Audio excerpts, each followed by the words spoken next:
बिस्मिल्लाहिर्रहमानिर्रहीम। अस्सलाम वालेकुम। मैं हूं नजमा यूनस और आज मैं आपके साथ चिकन शामी बर्गर की रेसिपी शेयर करूंगी। बहुत ही इजी और कम वक्त में तैयार होने वाली रेसिपी है, तो झटपट इस रेसिपी को बनाते हैं और इंजॉय करते हैं। सबसे पहले हम आधा कप मायोनीज लेंगे और इसमें बारीक कटी हुई कैबेज यानी कि बंद गोभी शामिल करके इन दोनों चीज़ों को अच्छी तरह से मिक्स कर देंगे। नमक डालने की ज़रूरत नहीं है, मायोनीज़ में हल्का सा नमक होता है, वही काफ़ी है। सिर्फ हम 2 चुटकी काली मिर्च का पाउडर डालेंगे। शामी कबाब हमने पहले से ही तैयार कर लिए हैं। इसकी रेसिपी मैं पहले आपसे शेयर कर चुकी हूँ। इसका लिंक हम आई बटन में दे देंगे, आप उसमें चेक कर सकते हैं। एक अदद अंडा हम अच्छी तरह से फेंट लेंगे।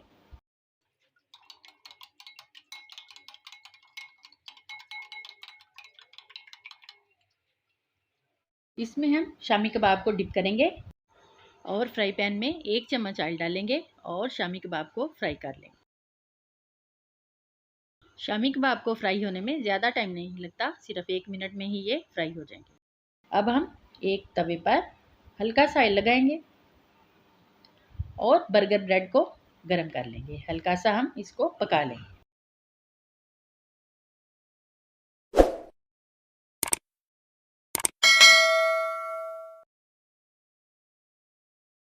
एक अदद अंडा जिसमें हमने बारीक कटी हुई हरी मिर्च, बारीक कटा हुआ हरा धनिया और बारीक कटी हुई प्याज शामिल की है, इसे हम ऑमलेट तैयार करेंगे। मायोनीज सॉस हम ब्रेड के नीचे वाले हिस्से पर लगाएंगे।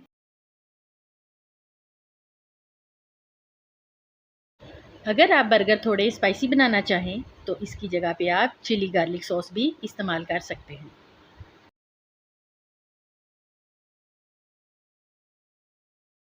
इसके ऊपर हम शामी कबाब रखेंगे।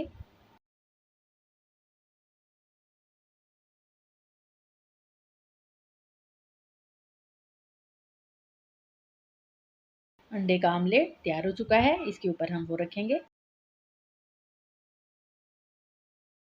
बारीक कटा हुआ टमाटर हम इसके ऊपर रखेंगे और इसके ऊपर हम मायोनीज और कैबेज का जो हमने मिक्सचर रेडी किया है वो रखेंगे। इससे बर्गर बहुत ही टेस्टी और मज़े के बनते हैं। अपनी पसंद के हिसाब से केचप डालेंगे, कम या ज़्यादा।